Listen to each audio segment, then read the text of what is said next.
He cheated with her sister, but the real betrayal was yet to come. The perfect morning. Suburban serenity. The kind that hides rot beneath roses. Clara Blackwell stood in her pristine kitchen, sunlight spilling through tall windows, the smell of vanilla coffee drifting through marble air.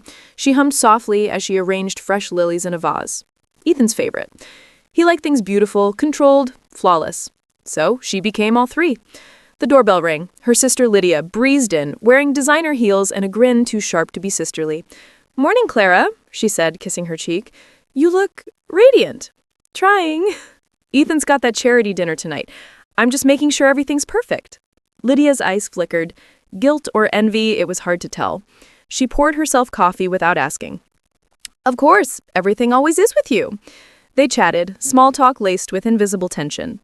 And then Lydia's phone buzzed. Clara noticed the screen before Lydia could flip it over. A name. Ethan Blackwell. The air cracked. Sometimes betrayal doesn't shout. It blinks on a phone screen wearing the name you share a bed with. Scene 2, the crack beneath the smile. Claire's hands trembled as she rinsed the coffee cup. "Didn't know you and Ethan talked," she said, voice steady. Lydia's tone was too quick, too rehearsed. "Oh, work stuff. He asked about your birthday surprise."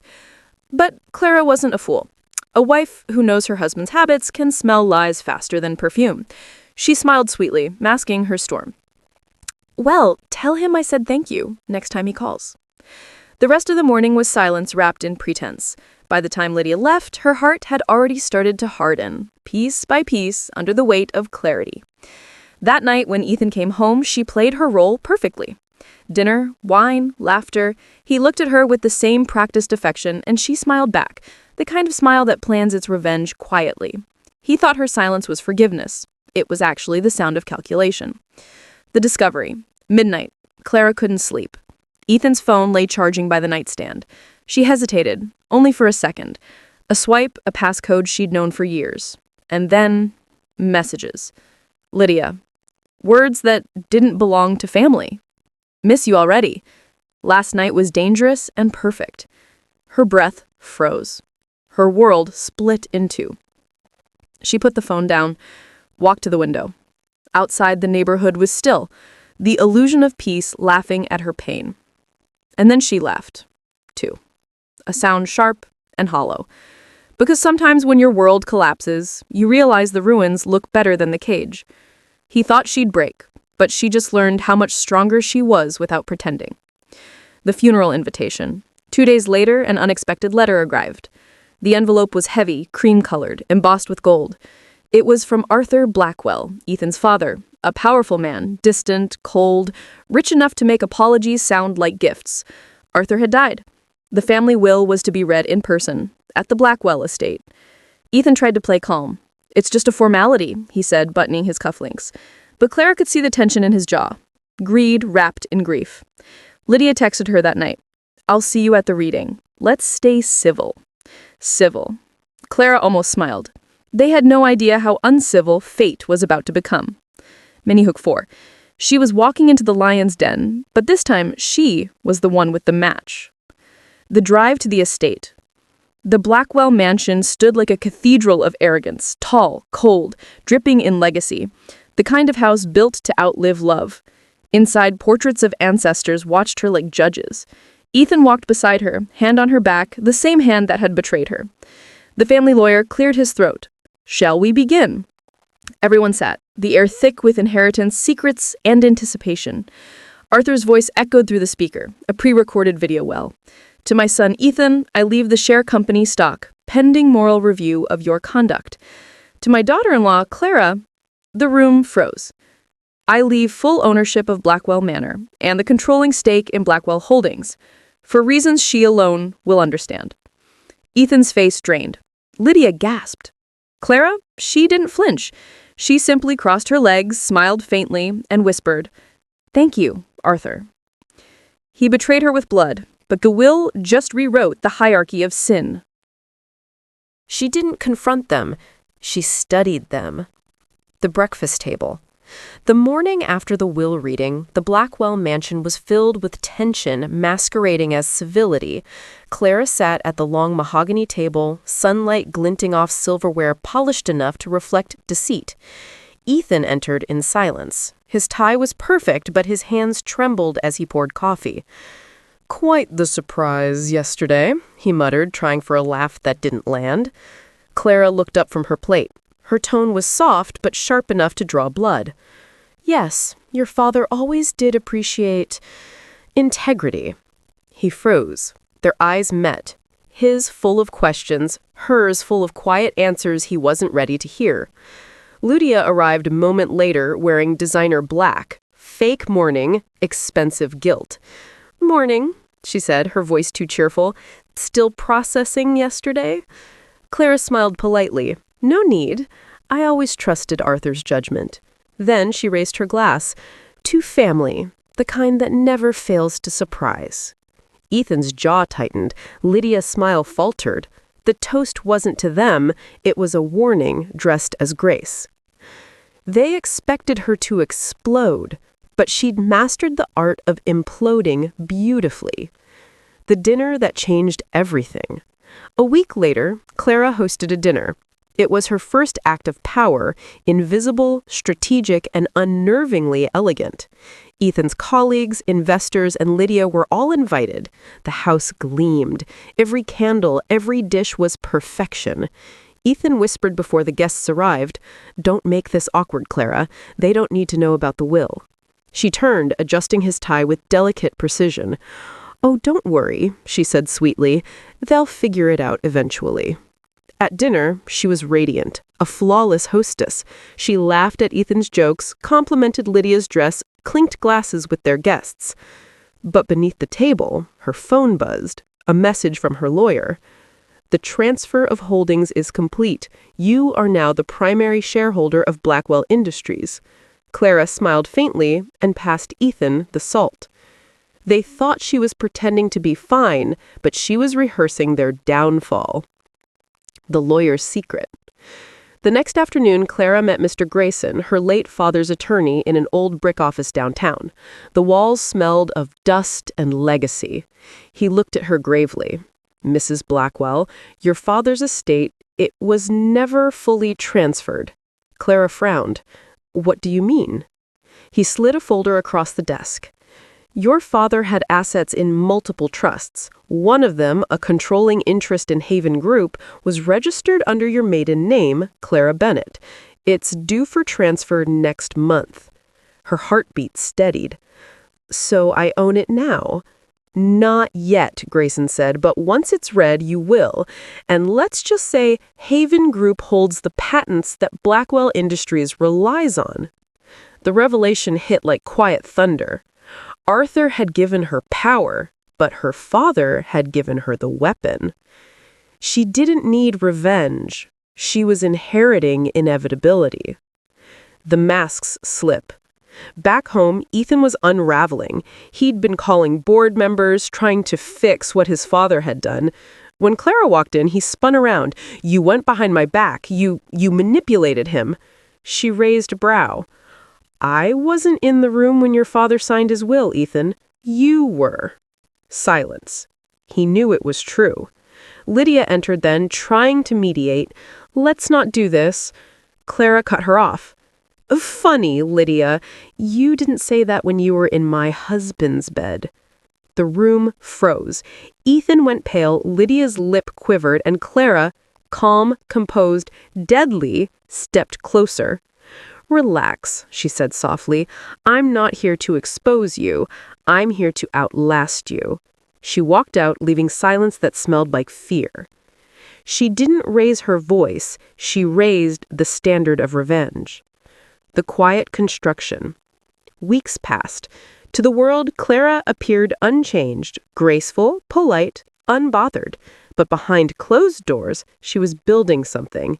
She hired a small secret team, lawyers, financial analysts, and an old family accountant. Her instructions were clear. Buy back every minor share linked to Haven Group. Discreetly, use dummy corporations if needed. Her assistant hesitated. "All of them, ma'am?" "All of them," she said. "We're building an empire, one they won't see coming." She wasn't planning to destroy Ethan's company outright. She was planning to make him need her to save it. She didn't want war, she wanted surrender signed in gold ink. The cracks in the charm. Ethan's company began to bleed money. Deals collapsed, investors hesitated. The same board members who once worshipped him now whispered behind glass doors. Lydia, desperate, tried to reinsert herself into Clara's life. "Please, can we talk?" she begged over the phone. "I made a mistake." Clara's voice was soft. "You made two. The first was betrayal. The second was assuming I'd ever need to forgive you." She hung up, not out of cruelty, but closure. Because sometimes forgiveness is just another way of saying, "I'm done wasting empathy." She didn't need closure, she became it. The mirror scene. Late at night, Clara stood before the mirror in Arthur's grand hallway, now her hallway. Her reflection looked different, poised, colder, unstoppable. The woman who once begged for love had learned to love power instead, not the kind that crushes, but the kind that commands silence. She whispered to her reflection, "They thought I'd drown in heartbreak, but I learned how to breathe underwater." Outside, thunder rolled. Inside, she smiled. Because tomorrow, she'd attend the second will reading, the one that would seal her father's hidden empire.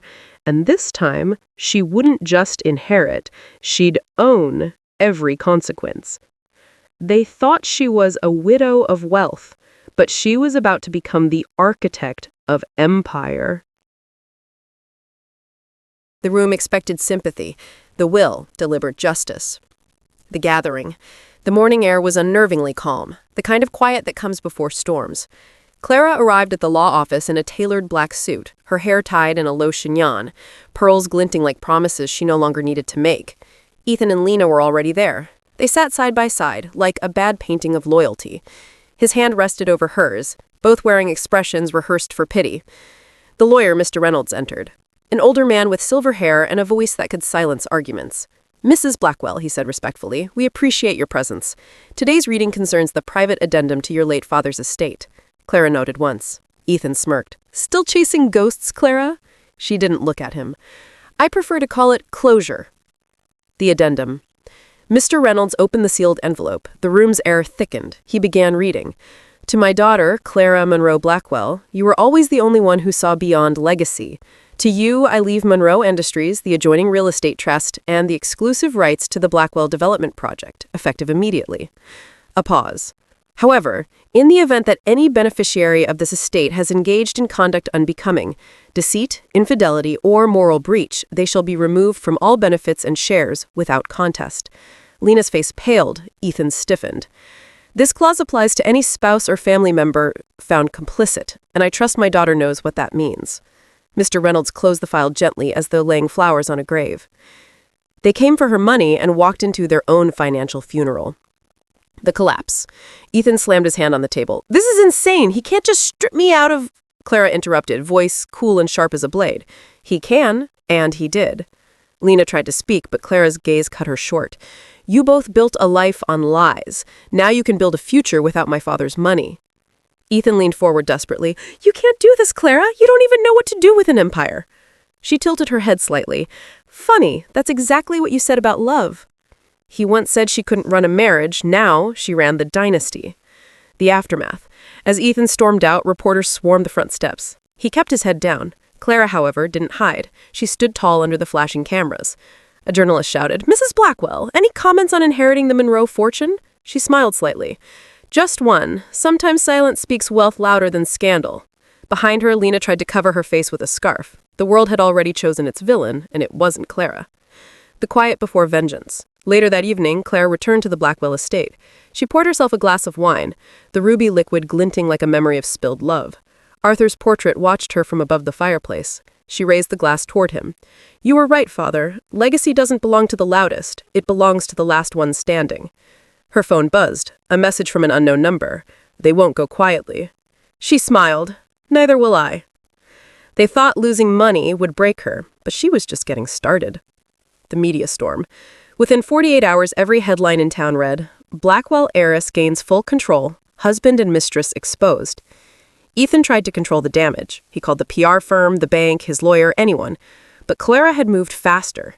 Every account linked to his name was frozen. Every contract he'd signed now fell under her review. She wasn't just inheriting power, she was rewriting the hierarchy.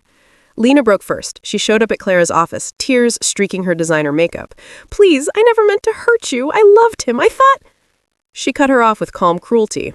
"You thought you'd replace me, but you were just borrowing what was already mine." Her forgiveness wasn't divine, it was strategic. The invitation. A week later, Clara sent invitations for a charity gala at Blackwell Manor, her first public event as the head of both empires. Ethan was on the list. Lena, too. The city buzzed. People whispered. Was she mad or magnificent? On the night of the gala, the mansion gleamed like revenge in silk. Every chandelier shimmered, every guest waiting for the inevitable collision. Ethan arrived in a dark suit, clutching a glass too tightly. Lena lingered behind him, her confidence cracked. Then Clara appeared. A floor-length gown in midnight blue, diamonds like raindrops, power made flesh. "Welcome to the future," she said, her voice carrying across the hall. She didn't need to confront her betrayers. She made them toast her success. The toast. As the orchestra paused, Clara took the microphone. "Tonight," she began, "isn't about money or legacy or even forgiveness. It's about freedom from those who mistook your kindness for weakness." She raised her glass. "To the women who rebuild from betrayal, not with tears, but with titles." The crowd erupted. Ethan stood frozen, watching her become everything he once mocked. Lena's hand slipped from his. Even she could see. Clara had become untouchable. He once laughed at her ambition, now the world laughed with her name. The reckoning. After the guests departed, Ethan cornered her in the grand hallway. "Clara, we can fix this," he pleaded. "We were good once." She looked at him for a long moment. "Good? You call that good? You cheated on me with my sister, Ethan. You turned our vows into punchlines?" He grabbed her arm. "You still love me, don't you?" She met his eyes. Cold, calm, distant. "No. I outgrew you the moment you thought I wouldn't." She walked away, heels echoing like judgment. He reached for her heart and found his own ruin instead. The closure. Days later, the news broke again. Ethan Blackwell files for bankruptcy, assets controlled by Clara Monroe Blackwell. Lena left the city. Rumor said she sold her jewelry to survive. Clara stood on the balcony of her estate, the morning sun touching her face. Her empire shimmered in the distance. She whispered to herself, "They wanted to bury me in scandal, but I bloomed in inheritance." Her phone chimed. An alert. Her company's stock had just hit record highs. She smiled. It wasn't revenge anymore. It was evolution. They'd spent months planning her humiliation, only to find she'd been written in gold. She didn't raise her voice. She raised the stakes. The announcement. It began with an invitation, black and gold, embossed with the Monroe seal. The Aurora Foundation Gala, hosted by Clara Monroe Blackwell. The city whispered again. Every elite, every journalist, every betrayed woman who'd ever swallowed her scream wanted a seat that night. But only a few knew what the gala truly was. Not a celebration, a reckoning dressed in velvet. Clara stood before the mirror in her dressing suite, wrapped in a silver gown that shimmered like calm vengeance. Her assistant adjusted the clasp of her diamond necklace. "Are you sure about this, ma'am?" Clara's eyes met hers in the reflection, steady, unblinking. "This isn't revenge," she said softly. "It's a reintroduction." She didn't plan a scandal. She curated justice. The arrival. The Aurora Hotel glowed like a crown that night. Photographers lined the crimson carpet, flashes echoing like applause. Clara arrived last, escorted by two of her foundation directors. The world gasped. Her confidence wasn't loud. It was magnetic. Every step was a reminder. She'd survived the fire and learned to walk on its ashes. Inside, Ethan waited. He'd been invited. Of course he had.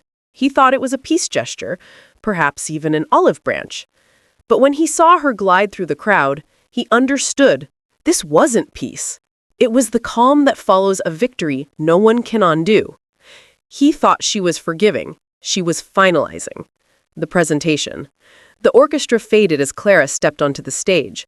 The backdrop read, "Aurora Foundation for Women Who Rise Again." She paused before the microphone, scanning the crowd. Her tone was measured, melodic, surgical. Tonight isn't about money or legacy. It's about rebirth for every woman who's been broken by betrayal and rebuilt herself in silence. Applause filled the hall. She continued, "When people asked why I started this foundation, I tell them because once I lost everything I thought defined me, until I realized the only thing that truly mattered was who I became afterward." Ethan shifted uncomfortably in his seat. Lena looked pale, clutching her wine glass like a shield. Then the screen behind Clara flickered to life. Photos appeared, a collage of women helped by the foundation. And then, between them, one image lingered longer than it should have. A candid shot of Ethan and Lena in a hotel lobby, time-stamped 6 months before the divorce. The crowd murmured. Cameras flashed. Clara didn't even look back. She simply smiled and said, "Some causes are born from pain. Mine was born from the truth." She didn't expose them out of anger. She illuminated them with grace. The collapse. The fallout was instant. Ethan's investors began leaving the table before dessert was even served. One of them murmured, "Can't trust a man who betrays his own." Another whispered, "She's the real Blackwell legacy." Lena's PR agent texted her a single word, "Crisis." By morning, every paper carried the same photo, the one from the gala, frozen on that frame where betrayal met consequence. Aurora Foundation launches, Truth Behind the Heiress's Empire. And underneath it, Clara Monroe Blackwell, from betrayed wife to power icon. He thought her silence, and now her silence had its own press team. The aftershock. Ethan stormed into her office 2 days later. "You planned this, didn't you?" Clara didn't look up from her paperwork. "I executed it." He slammed his fist on the table. "You ruined me." She finally raised her gaze, calm as marble. "No, Ethan, you ruined you. I just stopped covering it up." He stared at her, bewildered, broken, bitter. "You used me." Clara's lips curved slightly. "Correction. I learned from you." He taught her manipulation. She turned it into strategy. The public shift. Weeks passed. Clara's foundation grew faster than anyone expected. Donations poured in. Celebrities endorsed her cause. Meanwhile, Ethan's empire crumbled. Lenders withdrew. His penthouse was repossessed. Lena tried to salvage her influencer brand, but every comment under her posts carried the same word, homewrecker. During one televised interview, Clara was asked, "Do you have any message for those who wronged you?" She smiled gently, the kind that made every woman watching sit a little taller. "Yes," she said. "Thank you, because without them, I'd still be trying to prove my worth instead of defining it." They mocked her heartbreak. Now they quoted her healing. The encounter. It was raining when she saw Ethan again, outside the courthouse, drenched, holding an envelope. "Clara," he called out, voice hollow, "I'm leaving the city. I wanted to say, I'm sorry." She stopped, umbrella shielding her. For a long moment, she just watched him, the man who once believed she couldn't live without him. "You know," she said softly, "I used to think forgiveness was for them.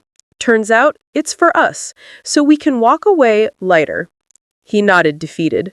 Then she added, "But I'm not there yet," and walked past him, her heels splashing through puddles that reflected her light and his ruin. He asked for closure. She gave him consequence. The victory. Months later, the Aurora Foundation became a national movement. Women wrote letters, survivors, mothers, entrepreneurs, thanking her for showing that pain could become purpose. Her billboard replaced Ethan's old company ad on Times Square. Where his slogan once said, "Power is profit," hers now read, "Power is rebirth." And underneath it, a photo of her standing tall and silver. That night, she hosted a private dinner with her board members. As the lights dimmed, she looked out over the skyline and said quietly, "They thought I was done when they broke me, but all they did was give me a headline." He tried to bury her in shame, but she bloomed in the spotlight. The epilogue. 1 year later, Claire returned to the Blackwell estate. It was quiet now. No whispers, no ghosts. Just her and the sound of wind moving through marble halls. She stood before Arthur's portrait again, eyes steady. "Father," she whispered, "I understand now. You didn't leave me wealth. You left me wisdom." Her reflection in the glass smiled back. Not broken, not bitter. just whole. The woman who had once been betrayed by family now led a generation out of silence. She turned to leave, but before stepping through the door, she murmured, "Justice isn't loud, it's lasting." The camera would have faded out there, her silhouette framed by sunlight and legacy. He laughed when she said she'd be fine. Now her name shines brighter than his downfall. She forgave them, not to heal them, but to free herself. The morning of the gala. The morning sunlight bled through tall glass windows of the Aurora Foundation headquarters. Reporters were already gathering outside. Another charity gala, another success.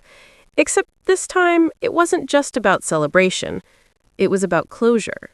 Clara stood before the mirror, calm, regal, every inch of her transformed self. No diamonds tonight, just the sleek black dress and quiet power. Her assistant, Naomi, adjusted her bracelet. "Ma'am, they RSVP'd?" "Who?" Naomi hesitated. "Ethan and Lena." Clara didn't blink. She said, "Let them come." Voice soft as steel. They helped build this moment more than they'll ever admit. The entrance. The ballroom glimmered with gold and light, filled with women, investors, and press. The Aurora logo shimmered across giant LED screens, rebuilding, not retaliating. And then they entered. Ethan and Lena. They didn't look like the golden couple who once ruled boardrooms and backrooms. He wore guilt like a wrinkle. She wore shame like perfume. Faint, but unmistakable. When Clara spotted them, she didn't turn away. She walked toward them, graceful, collected. The entire room seemed to hold its breath.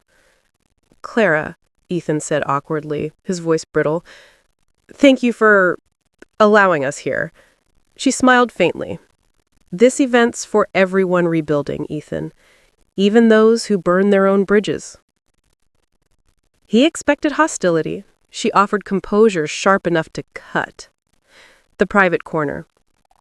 Lena approached next, trembling slightly, her once perfect posture gone. "Clara," she said, tears threatening, "I know sorry doesn't fix what I did. I lost myself."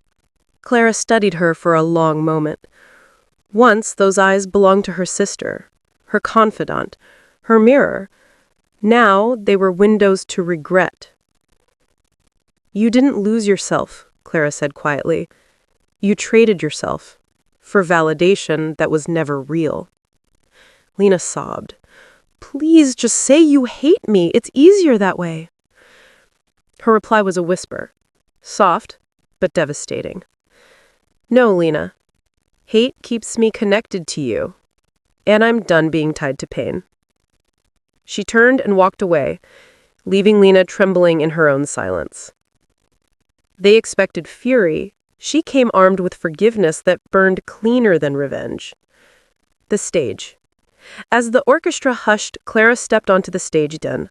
The halls stilled. Behind her, the words glowed. Aurora Foundation, 1-year anniversary. She began, voice steady, resonant.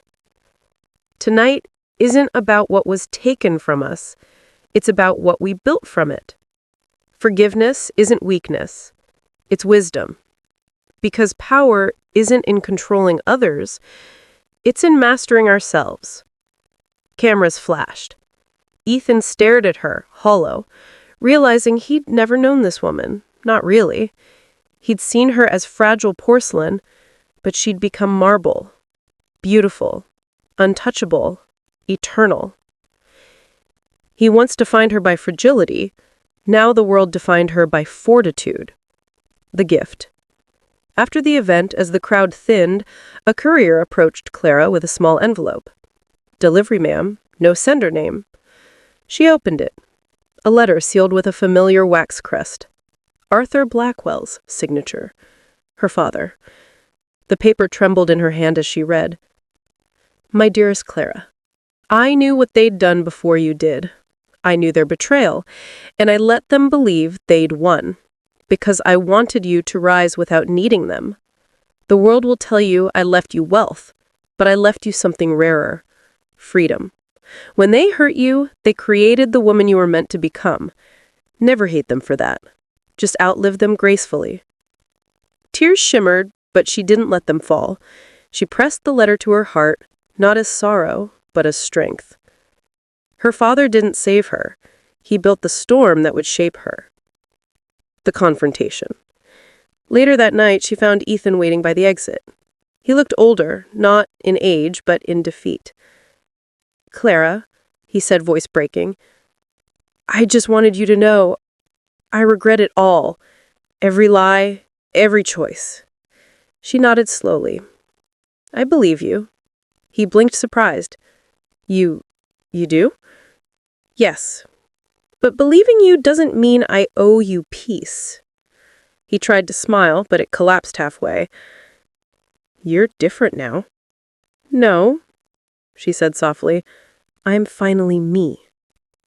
She extended her hand, not for love, not even for closure, but for dignity. He took it hesitantly. For the first time, he was the one trembling. He once held her like possession. Now he shook her hand like apology. The farewell. Lena approached just as Ethan left. Her mascara had streaked, her eyes red. "Clara, I'm leaving town. I needed to thank you. You didn't humiliate me when you could have." "Why?" Clara looked at her gently. "Because I remember the girl you used to be. I just wished you'd remembered her too." Lena's lips quivered. "I lost everything." "No," she replied. "You lost what wasn't real." Lena burst into tears. Clara placed a hand on her shoulder. Then, for the first time in a long time, she meant her words. "I forgive you." It wasn't dramatic. It wasn't loud. But it was the most powerful line she had ever spoken. She forgave not to fix them, but to free herself. The transformation. Months passed. The Aurora Foundation expanded globally, mentoring women, funding startups, changing stories. Clara became a keynote speaker, a face of strength and silence. During a televised interview, the host asked, "What would you tell your younger self, the woman before the betrayal?" Clara smiled. "I'd tell her, don't fear losing people. Fear losing yourself trying to keep them." That clip went viral. Women quoted it. Men respected it. And Clara became more than a survivor. She became a movement. They once reduced her to heartbreak. Now she rewrote heartbreak into heritage. The legacy. A year later, she stood again at the Blackwell estate. But this time it wasn't for reflection, it was for rebirth. The manor had become the Aurora Women's Leadership Academy. As cameras filmed, she addressed a hall of young women. "You're not here to escape pain. You are here to understand that it was never your ending. It was your beginning." The audience rose to their feet, clapping until the chandeliers trembled. Outside, a news van broadcasted the segment live. On the ticker, Clara Monroe Blackwell, the woman they created. She smiled, not out of pride, but out of peace. The cycle was complete. They broke her to weaken her, but every fracture became her foundation. The final frame. That evening, she walked through the garden, the same path where she once cried for a love that betrayed her. Now she walked alone, but never lonely.